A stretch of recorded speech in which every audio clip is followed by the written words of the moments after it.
once you have this, which you have that really nice behind the back C cap that you love, into this, you can use this as a plane break into an opposite direction sprinkler, which I thought would be, it's a fun one.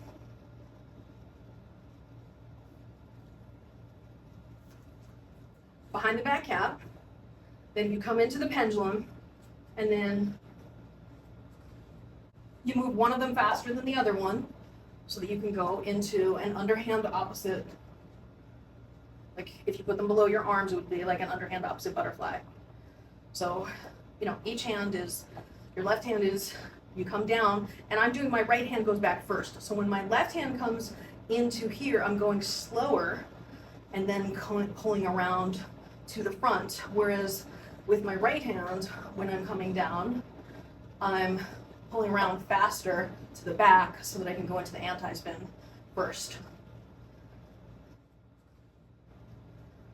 So putting it together, it would be the behind the back cap, you know, so you're coming from underhand here, behind the back cap, then you come into the pendulum to here.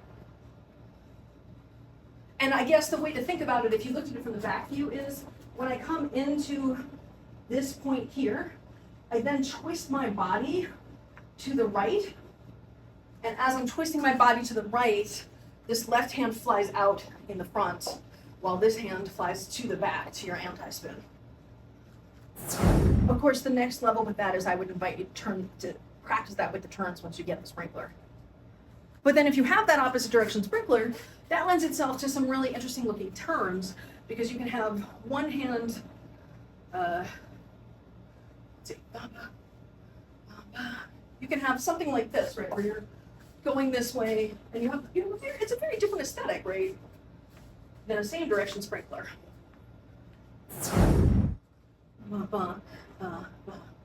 Okay, so this is just the sprinkler, right? But then you could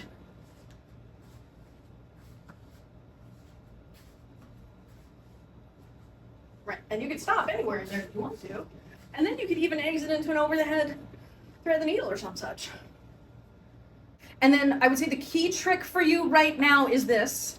You're doing this. Try backing it up so that your elbows are in line with your ears and you're right over the crown of your head. So that you're open like, so this is going to support the same posture.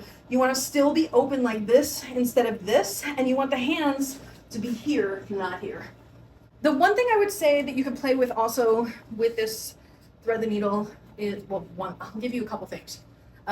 You could try, you're in the thread the needle down here, and I'm an overhand opposite here. And then I'm plane shifting it up to over the head. So that's one thing. And then you can try, this is one of my favorite old school tech moves, and by old school I mean like 2003. This is not really tech at all, but you know, back then when we had no tech, it's like a corkscrew, thread the needle, corkscrew, thread the needle, corkscrew, thread the needle, corkscrew, thread the needle, corkscrew. Oh wait, sorry, I'm not far enough. Corkscrew, thread the needle, corkscrew, thread the needle, corkscrew, thread the needle. So it's an inside corkscrew to a thread the needle over the head, to an inside corkscrew to a thread the needle over the head.